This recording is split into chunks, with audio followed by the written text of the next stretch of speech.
Magnum. On est de retour sur Magnum la radio et je vous le disais, Magnum répond à vos questions. Vous avez été nombreuses et nombreux à en poser et sur les impôts. Eh bien, on a Madame Romane qui est avec nous, adjointe au responsable du service des impôts des particuliers d'Épinal qui va répondre à toutes vos questions qui seront joliment présentées par Juliette Chang. Et on va commencer par remettre un petit peu les bases au centre je vais vous demander tout simplement, Madame Romane, quelles sont les nouveautés fiscales cette année dont les contribuables doivent être informés. Alors cette année, on peut citer comme principale nouveauté l'arrêt de l'envoi d'une déclaration papier pour les usagers qui, malgré une télédéclaration, souhaitent encore conserver un exemplaire papier. Cette suppression d'envoi elle a été réalisée pour inciter à la dématérialisation, aussi pour réduire les coûts d'affranchissement notamment, et l'empreinte carbone. Toutefois, pour les populations les plus fragiles, on peut toujours saisir l'option papier à titre exceptionnel. Oui, parce qu'il y a normalement toutes les personnes qui payent des impôts pour la première fois, par contre, le font obligatoirement sur Internet. C'est ça, on ne reçoit plus le format papier.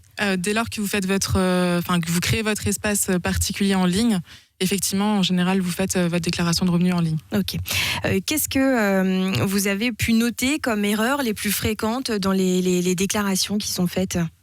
Alors, on peut constater des erreurs concernant la situation de famille, notamment pour les enfants mineurs à charge. C'est-à-dire que lorsque les parents sont en concubinage ou séparés, on peut constater que les enfants mineurs sont déclarés sur chacune des déclarations de revenus, alors qu'un seul des parents doit déclarer l'enfant. Ou il y a encore aussi pour les enfants majeurs où on rattache l'enfant majeur à la déclaration de revenus des parents, mais aussi on déduit les pensions alimentaires versées pour cet enfant. Et du coup, là, les parents doivent choisir entre la demi-part supplémentaire ou alors la déduction des pensions alimentaires. On a le droit à l'erreur, c'est ça. Exactement. Qu'est-ce qui se passe justement quand on fait une erreur et qu'elle est constatée après ?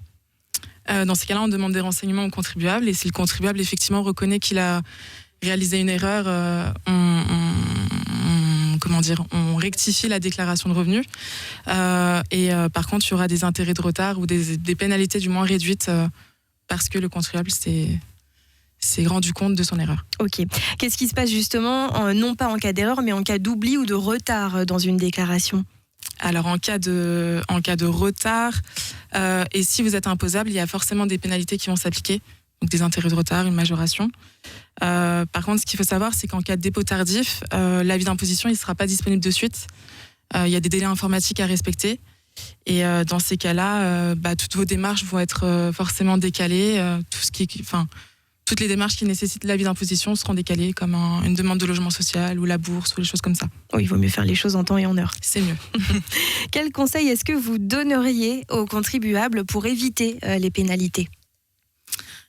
Du coup, c'est de faire la déclaration le plus tôt possible, notamment en ligne. Comme ça, vous avez la preuve de votre déclaration. Vous avez l'avis de situation déclarative qui peut être communiqué aux différents organismes en attendant l'avis d'imposition initial. Et tout ça, du coup, avant le 5 juin pour Internet. Et pour les déclarations de papier, vous avez jusqu'au 20 mai. Oui, ça c'est pour les Vosges. Oui. Parce que en Meurthe-et-Moselle, c'est un petit peu avant, vu qu'on est dans le 54. Oui, c'est fermé, oui. Voilà. Une question qui revient beaucoup, je pense. Comment est-ce qu'on fait pour payer le moins d'impôts possible ? Alors, il y a des réductions d'impôts qui sont possibles, des crédits d'impôts aussi qui sont déductibles. Pour ça, donc je vais vous en citer les principaux. Les réductions d'impôts, par exemple, ça rassemble les dons. Donc, on peut faire des dons à des organismes d'aide aux personnes en difficulté. Dans ce cas-là, le taux il s'élève à 75%.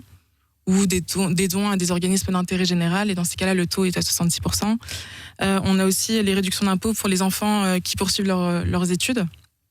Donc, les enfants à charge qui poursuivent leurs études. Donc, pour le collège, le lycée et l'enseignement supérieur, il y a des réductions d'impôts supplémentaires qui sont possibles. Et à côté de ça, il y a aussi les crédits d'impôts. On peut citer les frais de garde pour les enfants de moins de 6 ans, ou encore les services à la personne, c'est-à-dire l'emploi à domicile. Et dans ces cas-là, par exemple, vous voulez entretenir vos espaces verts, faire du débroussaillage, par exemple. Dans ces cas-là, vous allez employer une entreprise qui a l'agrément service à la personne. Et les dépenses, du coup, pour ces travaux de jardinage seront déductibles et vous aurez un crédit d'impôt égal à 50% de ces dépenses-là. Ok. Aujourd'hui, il y a quelque chose qui grignote du terrain un petit peu partout, même dans les administrations, c'est l'intelligence artificielle. Est-ce que un jour, avec l'IA, on ne fera plus notre déclaration d'impôt? Est-ce que tout sera automatisé?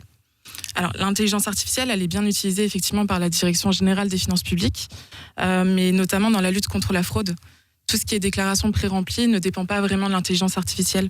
C'est plutôt une démarche de simplification pour les usagers et c'est une communication via les plateformes collaboratives, par exemple, comme Vinted, Airbnb. Maintenant, les revenus sont communiqués. Mais in fine, il y a quand même toujours besoin d'une vérification humaine. Oui, toujours. Oui. Est-ce que vous pouvez expliquer simplement comment est-ce que les impôts sont calculés?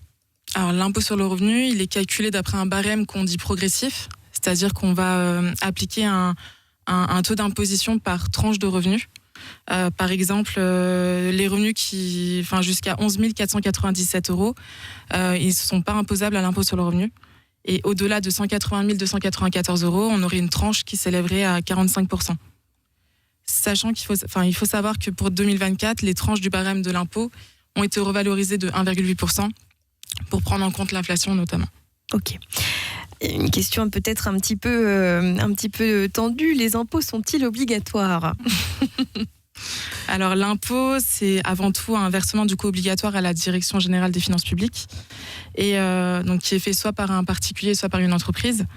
Et effectivement, c'est obligatoire. Par contre, si on illustre par des chiffres, on peut constater que l'impôt sur le revenu, ça ne représente que 7% environ des impôts et taxes payés par les Français, bien moins que la TVA ou les cotisations sociales.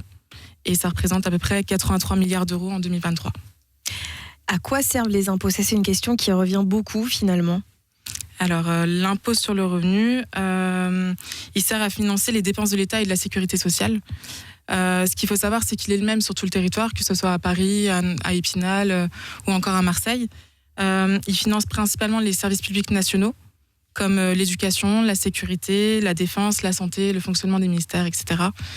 Et il est possible aussi d'aller voir sur le site économie.gouv.fr si vous voulez connaître l'utilisation de vos impôts, dans la rubrique En avoir pour mes impôts.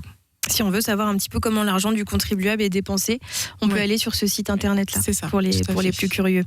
Peut-être une petite dernière question sur les frais réels. Qu'est-ce qu'on peut mettre dans les frais réels et comment est-ce qu'on les détaille? Alors les frais réels, déjà, il faut d'abord vérifier que les frais réels dépassent la déduction de 10%. Et dans ces cas-là, effectivement, ça sera plus avantageux pour vous de les déduire. Dedans, on peut mettre les frais de transport au domicile-travail, sachant que ce serait plutôt un aller-retour par jour, sauf si circonstances particulières, et avec une distance maximale aller de 40 km. Toujours pareil, sauf circonstances particulières. Et à ça, on applique un barème kilométrique qui est disponible aussi sur le site impôt.gouv.fr. On a aussi les frais de repas qui sont déductibles. Donc selon que vous avez une cantine sur votre espace, sur votre lieu de travail, ou si vous avez les justificatifs des repas. Et à côté de ça, il y a d'autres frais que vous pouvez déduire, comme les frais de vêtements, les cotisations syndicales, si vous avez opté pour les frais réels, c'est pas un crédit d'impôt, les frais de recherche d'un emploi, les frais de double résidence, etc. Et dans ces cas-là, le cumul de tous ces frais-là est indiqué sur votre déclaration de revenus. Et le détail du calcul et les justificatifs sont à conserver pendant au moins 3 ans si l'administration fiscale vous le demande. Ok, pendant 3 ans. Merci beaucoup Madame Romane d'avoir répondu à toutes nos questions, à celles des auditeurs sur les impôts. Je le rappelle, vous êtes adjointe au responsable du service des impôts des particuliers d'Épinal. Merci. Ça en fait des choses à noter. Est-ce que les animateurs de Magnum La Radio, dû à cette interview, pourront avoir une petite réduction d'impôts? Il y a moyen de négocier ou pas? Je suis pas sûre. Très bien. Au revoir, madame. Et merci en tout cas d'avoir répondu, madame Romane, à toutes les questions. Nous, on poursuit avec Damiano David pour un Magnum de Hit. On écoute Next Summer.